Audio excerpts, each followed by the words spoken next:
And check. SCP-1522. It is neutralized. It is Series 2.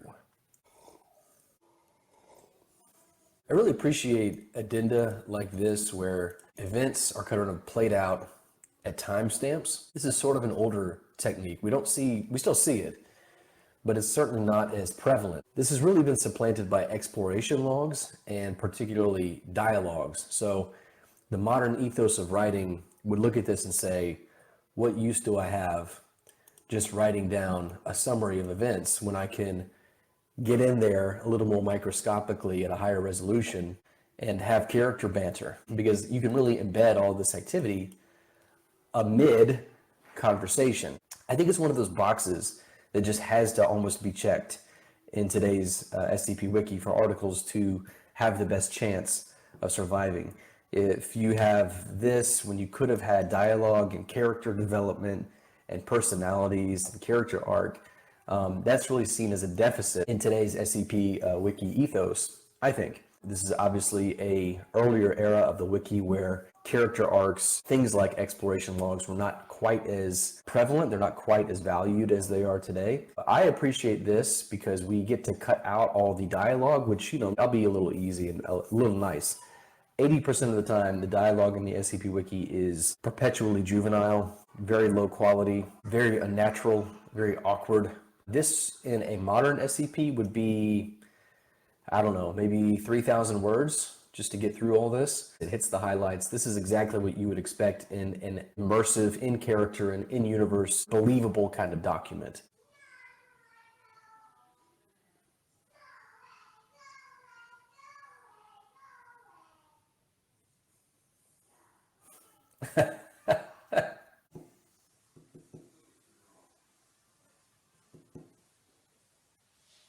Okay.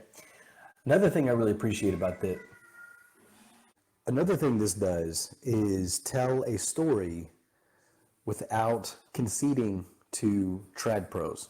This is back when the SCP Wiki still had its identity and its focus, and it was still conscious of avoiding things that had been done before in the world of literature, to avoid those older and more traditional methods of storytelling, which is what made the SCP and containment fiction unique. This is an article that leans into that as opposed to ignore that, trying its hardest to stuff something unnaturally into the format. We're going to take a little bit of a detour here because I want to show you one of the best comments that have ever been left on any article in recent memory.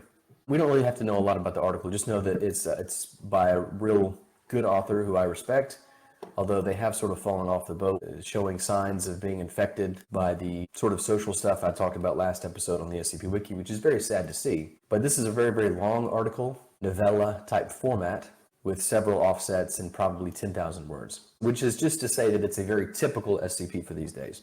Here we see a simple +1. We're in 2022, after all. This person, Not Gull, used to be called Not a Seagull, longtime SCP author, pretty good SCP author. And Not Gull, in response to this article, but also commentating on the larger category of SCPs as novella, says this: this article confirms the suspicion I've had about the SCP format for a while now. It just isn't as good at telling traditional stories that follow a set group of protagonists through an adventure. It's fantastic for telling a series of small related stories, but fitting the usual serialized story you'd find in a novel into it is difficult. This is it. This is 100% accurate. This is probably the smartest thing that's been posted to the SCP Wiki in several years. You have a growing trend of authors who are trying their hardest to convert the SCP into novella. The success of several very long form articles has spurred on the want for other authors to emulate that, and here we are, Series 8, and most of these entries these days are not like this. Most of the entries are fairly long. SCP-7000 contest had the longest entries of any other SCP-1000 contest, and more of them. So it's becoming a problem. There's a lot of bloat, there's a lot of textual bloat, and it really makes reading it quite difficult. So this is the kind of stuff that I mean when I say that the SCP Wiki has lost the plot. It's lost its identity in so many ways, and it's desperately trying to be more like something else that is not itself. It's trying its hardest to be like other things that have already been done before. The irony of this is that if you talk to people in the community, they will regard the longer sort of novella, arching narrative, character studies to be a progressive thing, to be a innovation. But if you actually have the correct perspective on what the containment fiction genre is, where it came from, how it got started, why it was successful, why it was unique, why it was different, that direction is not an innovation or progressive. It's a regression. It is a concession back into older styles of writing that ignore all of the self-imposed limits and therefore the unique artistic value of something like containment fiction. Yeah, so this is a really, really well done article. I mean, once again, it does not have to use dialogue. It doesn't have to use character depth. It doesn't have to use corny accents, plinky dialogue, just an over seasoning of humor to get it palatable and get it down. This is a very, very emotional article. This is a gut-wrenching article, and you kind of sort of figure out what's going on about halfway through the description probably, and that carries you through the rest of the article. It's really simple. It doesn't need a lot. It has one addendum that kind of drives the emotional gut punch home, and once again, it does it through strict clinical removed tone, which actually emphasizes the emotion. See how that works? Also an irony that people have lost track of. Contrast is a big thing in art. The contrast of a cold clinical tone with this amount of emotion, it makes it more powerful. Something that the new blend of gratuitous humor has lost track of. You can't have gratuitous humor and effective drama in the same sentence. You really can't. Want to be silly? That's great. You can do that. It works well. But when you try to simultaneously be silly and dramatically profound, it doesn't work. Never has. Never will. I'll go back to another example from this 7,000 contest hub, actually, just because I know this so well. Meet Me in the Stars. That's a great background. Wow. This was not here when the article came out. This is amazing, I have to say. Holy hell. I still think this is a bad article, but it really got a makeover. This looks amazing. This is a really good example of an article that really goes off the deep end when it comes to, come on up here. Completely off the deep end when it comes to emotional indulgence. This, by this point, is not really containment fiction. Barely. It is a zombie containment fiction article. It just looks like it and it kind of moves like one. This is trying its hardest to be trad prose, fanfic, that has SCP decorations on it. I'm not trying to pick on that article or anything from the 7,000 contest really, but I'm trying to show a contrast, the difference of where the SCP has gone to and how, although it's considered to be an innovation, it's actually not. It's actually a regression, compromise that has been made for commercial viability and appeal, and is making the SCP Wiki less important and less interesting and less unique. It is diluting the quality of the SCP Wiki in order to be more widely appealing to a more mainstream audience. God, this is a gut punch. This is amazing storytelling in the containment fiction format, which is hard to do. I've been saying this whole time. Most people don't do that these days anymore. Most people don't tell stories in the format of containment fiction. They tell stories in the traditional trad prose sense of storytelling and stuff it as unnaturally as possible. Doesn't matter as long as it gets in there. It checks boxes into what is nominally an SCP. Written by someone named Flameshirt, who we don't see around the SCP Wiki anymore. Unfortunately, this is a very, very good article. Oh, never mind. It was around in 22. Look at this. Oh my gosh. See, this is the kind of stuff that I would love to see. This is a writer that we need on the site.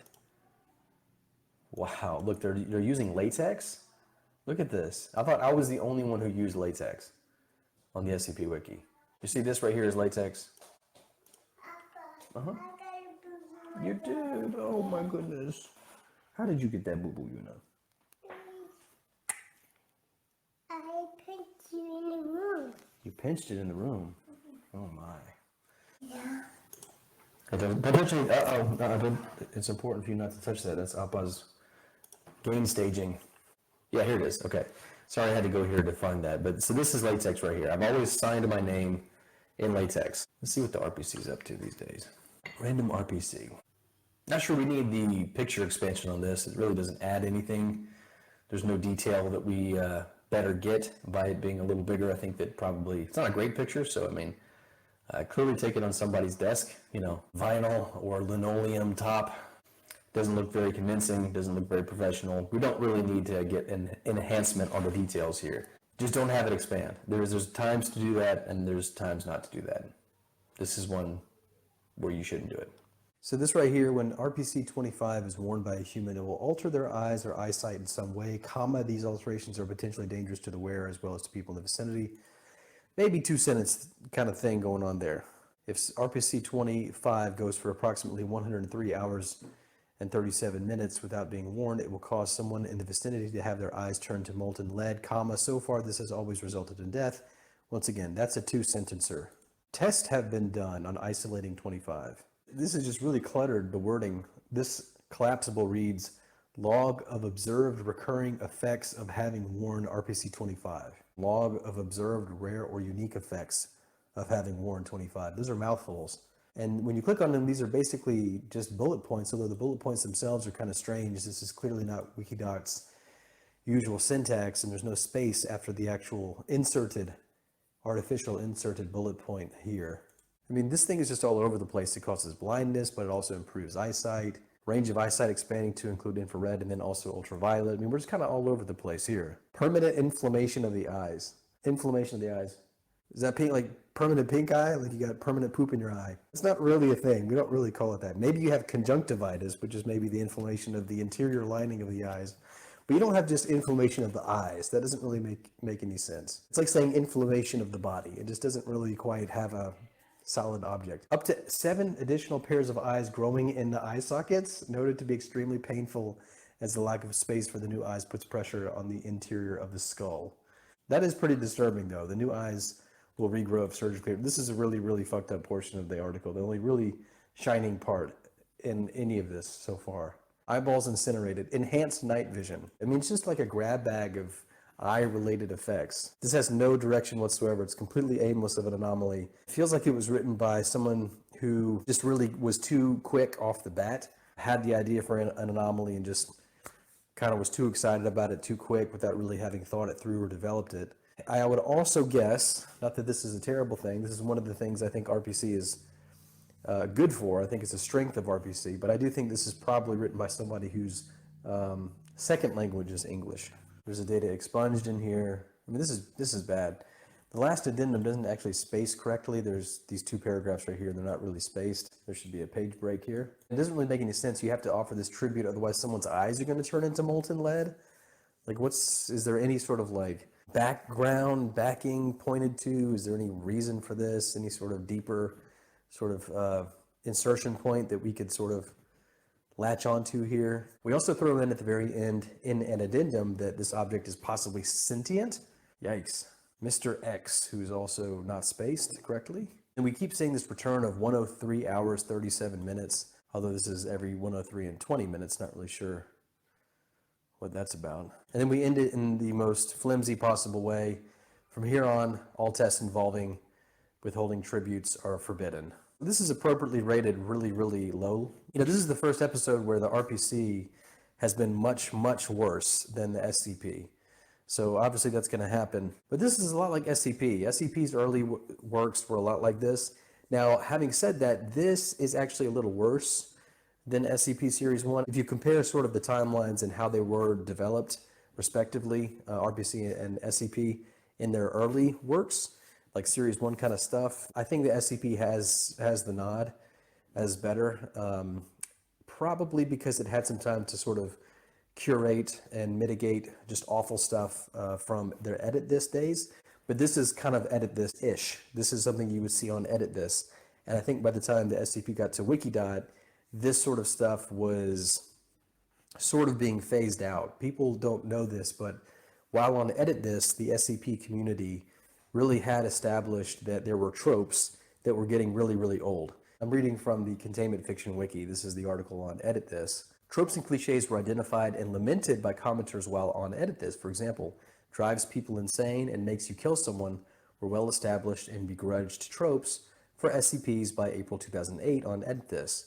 The ubiquity of temperature regulation and soundproofing in containment procedures were also recognized as overdone. And of course, you can visit these links and citations there. This is trite by Edit This 2008 standards. When you break off and form your own thing like the RPC did, you're going to sort of have to embryologically revisit all of those phases. Now, RPC has done it a lot quicker. Same with anything that comes after something else, right? So RPC's early phase got over with a lot quicker than SCPs did. And the same actually can be said for Backrooms, which really, if you look at its history, sort of retraced almost all of the steps that SCP did and went through its sort of embryological phases much, much more quicker. Anyway, this is a really, really, really awful article. This is the kind of stuff that RPC should be ashamed of. So I'm actually a little disappointed in the comment section. This should be a little more critical of this, but at least the rating sort of comes through, I think, where it should be. Today, we're going to look at a Backrooms entry. Now, I don't really read the Backrooms. I'm of the opinion that Backrooms and liminal archives are not technically containment fiction. I would call those liminal fiction, and there's sort of an umbrella understanding of these things being lumped together.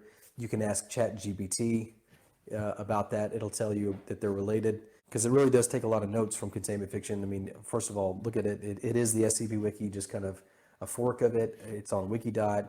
It even shouts out the SCP Wiki. We owe a lot to the SCP Wiki here, so check it out if you have the chance. I mean, there's an obvious heritage and lineage to that. It's set up the same. There's featured art. I mean, it's the exact same thing. There's a random page. This is really, really, really slick up here. It really has all the visual pleasantries of something like ACS while keeping the simplicity of something like the RPCs. So this is a really nice mix. I really think they've done this very well. They really haven't gone overboard. They haven't really gone crazy with all the bells and whistles. Well, this is already confusing. Level 97 is the 98th level of the Backrooms. I guess because 0 is 1. I don't know if you need that there, but yeah, okay. A picture of level 97's lighthouse taken from a boat. You can't see anything. You can barely make a couple things out, but this is not... I get the author is probably intentionally doing this, but this just does not work. It's weird that you have to bold the designation, the level number, every time it shows up. Once again, it kind of harkens to the containment fiction format. It sort of has a family resemblance. You have a description here. And I've noticed that so far, at least after this first paragraph, we've really maintained a very sort of removed and clinical tone. We haven't really got very purple. We're not using very florid adjectives here. We're kind of keeping this very close to the chest. There's an interesting anomaly, quote unquote, anomaly that's here with this lighthouse. Second paragraph, we're really starting to compromise on the clinical tone. We're getting into a little bit more flowery rhetoric. The land stretches as far as the eye can see. It is extremely deep. We have, by the third paragraph, essentially entered into video game territory. Humanoid entities populating the island that are known as ghouls. When a ghoul sees them wander, they will walk towards them. Yeah, this feels like a lot like a video game. I get the entrances and exits thing. It's sort of like a really kind of very clever way to kind of have canon, but not really. You have these entrances and exits, and that's great, but that's really the only purpose of them. There's not really a whole lot of, basically wiki walking, There's really no other sort of narrative ramifications of this. Additional documents like addenda. Anytime we have Morse code being picked up, it's probably not going to be a good thing. It's almost like talking pets. Very rarely does Morse code transmissions end up being something interesting. I'm going to listen to this transmission, although you can't hear it. Yeah. So it's just Morse code beeps with some static. We don't need 42 seconds of this. Just have a sample of it, please, at like 5 seconds long. You decode the transcript, and this is where the article gets this is where the article plummets. It's totally irredeemable now. We're beyond the threshold. We're beyond the point of no return here. This is bad. Save them, save them, save them. This is holders level cringe right here. This is really the kind of stuff that SCP really was intent on getting away from around the edit this time, to try to differentiate themselves from the holders and to try to not have the same fate as the holders. Looks like it's kind of come full circle here. So this does sort of have a narrative structure, and it's almost like what you see in SCP or RPC, where there's an offset and it sort of restarts the article again with a modification to it. The classic example is you start off with an article, object class is safe, and then by the second time you get it to Euclid. Another really common sort of trite and trope one, an anomaly starts off with an object class, and then the new reiteration of it is neutralized. So I don't really know what a rating of 47 is, unlike SCP or RPC. I don't really have a frame of reference here. I don't know if 47 is a really good rating for this site or not. Now, having said that, obviously the Backrooms is trying to differentiate itself from something like SCP while paying homage to it. So, this sort of flowery language, this sort of holders-esque sort of ethos, I think is probably something that they intend and that they probably pride themselves on as some sort of cultural export. All right, so that's today. I think we can safely say that SCP was the winner today. I do think that there are excellent articles and excellent writing in the SCP. It's just so few and far between these days. So what is this like? So what? Oh, sorry, there's my tit. This shirt's pretty comfy. Piss myself. You pissed yourself. I'm gonna pitch. Oh, you pitched yourself.